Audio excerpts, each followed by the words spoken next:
Hello guys and welcome to Steve Knows. It's newsy time and we have a couple of inflated stories that I want to just calm down a bit, but they are both big news, such as the Quest 1 is losing support and features. There is also a new wireless solution for PCVR gaming on your Quest 2, new VR ports, and news about Roblox VR.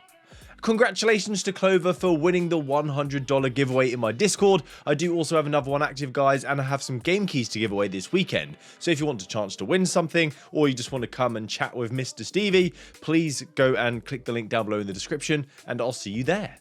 So anyway, that is enough chin wagging. Let's get started.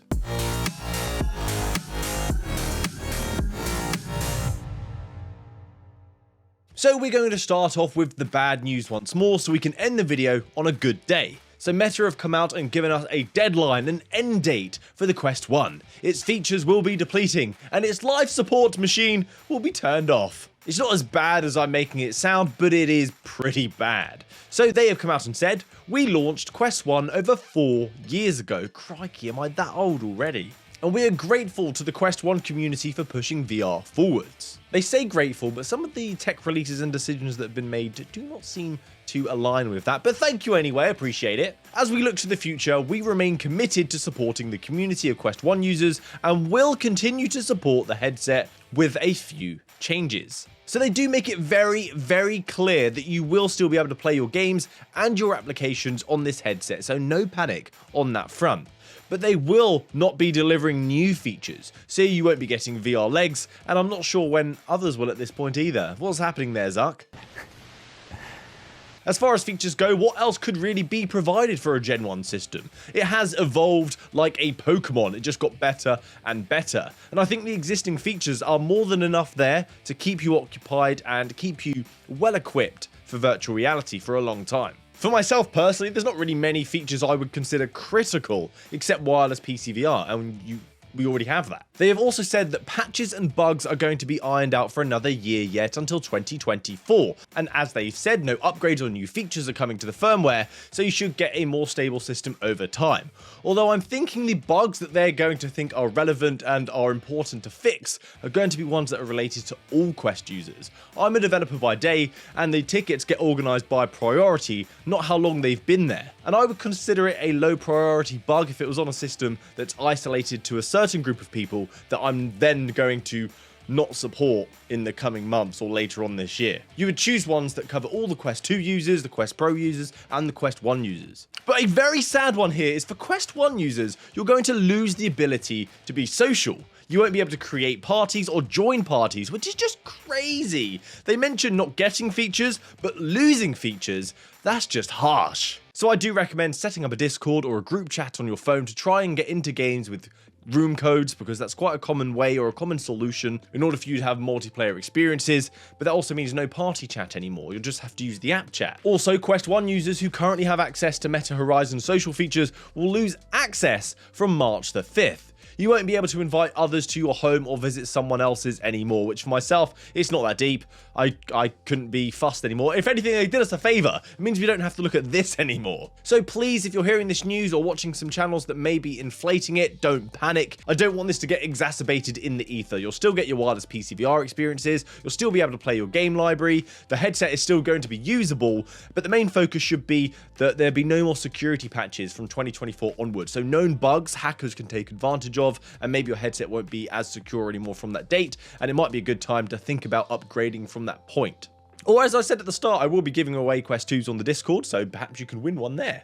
I also found this incredibly funny and it blew my mind. This is ridiculous. So it says, for assistance or questions, contact support and follow these links. If you follow these links, there's no Quest 1 there to ask questions about for assistance, but there is an Oculus Go.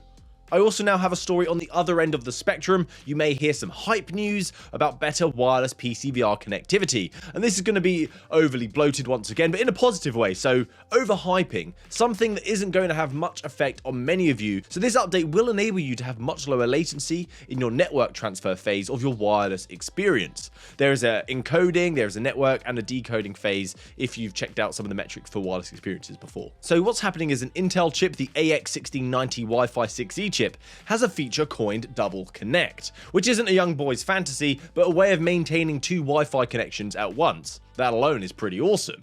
So Meta have joined forces with them to enable connectivity via this feature to your Quest headset for wireless play. But why is this beneficial?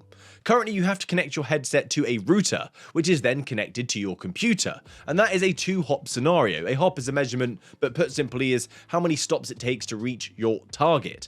With Intel's DCT, you can connect directly to your PC, which is 1 hop, whilst also maintaining an internet connection for online experiences or titles that require DRM. Intel in their marketing material, they show off a 30 millisecond delay, and then also state that they can have sub 5 milliseconds delay during that network phase. But then, that's when the wireless goat stepped in on my tweet, and the Boz tank as well. I couldn't believe this was unrolling in front of my eyes, so I whipped out the popcorn and took in the show. Goat incorrectly stated these sorts of metrics are already occurring with a good PCVR setup. So I have a router dedicated for my wireless experiences, and I'm already achieving 4 to 6 millisecond network latency. So if you've got a setup that's going to include this Intel chip, you can enjoy some completely wireless internet connectivity with 1-hop routing, which is a positive.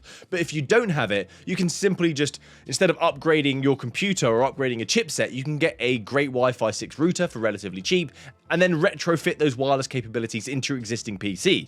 But where the issues really lie, and I hope they do address it, is the decoding. When you bump up the quality of your VR experience wirelessly, that decoding latency just takes far too long. I do hope they streamline that. So if you hear about this Intel thing going, wow, new wireless talk, it's great, but it's not really... Let's move on to some less dramatic news now, so we can just chill a bit. Let's talk about games, and we have 2 fantastic ports from the Team Beef beauties. First of which is a coming soon title, which is Star Wars Jedi Knight Academy, coming to the Quest and Pico platforms. This should be available in the coming month or so for the Patreons of Team Beef, of which I am one, thank you sir. We'll get exclusive access to an early experience of this in the coming month or so. The game was released around, I think, 2003, and has a campaign that can take over 6 hours. So I think it's great that we'll be able to play this in a new way. It's been reimagined, giving us a new perspective, and we're able to handle dual-wielding Jedi lightsabers. I think we should give this game a new title for the VR version, like Jedi Knight Beat Saber Academy. The next title is Duke Nukem in VR. I was recently playing the heck out of this, on my Nintendo Switch, and it's now playable in VR. My callings have been answered. I love retro experiences. If you've played Quake in VR, Doom in VR, Wolfenstein in VR, you'll now get to play Duke Nukem in VR, which is more badass, more rock and roll, more of like a hard man take on that genre. Great music, a great ethos, and intense gun firing. It is a thrilling title. It's something that cracked me up. I was watching Gamertag's video, and he found it satisfying.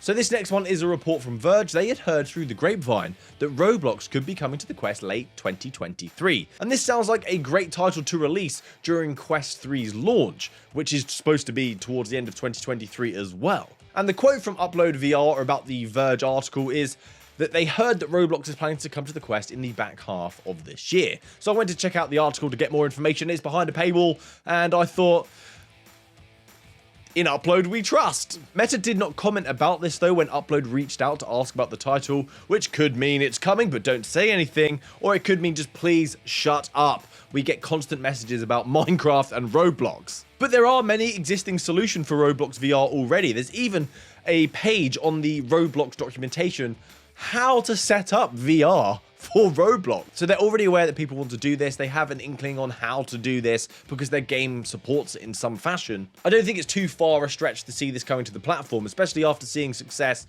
from games that are appealing to the younger demographic, like Gorilla Tag or Rec Room. Those games are adored, and something that is incredibly loved like Roblox could also make a jump to the platform. Meta might be pushing for it, in fact. They may even be funding the development of it in some sort of way so they can get exclusivity or into VR to sell more headset, to boost the platform, increase engagement, you know, the cycle. But more players in VR, I don't think that's a bad thing. Just keep your eyes peeled and hopefully we'll find out more soon.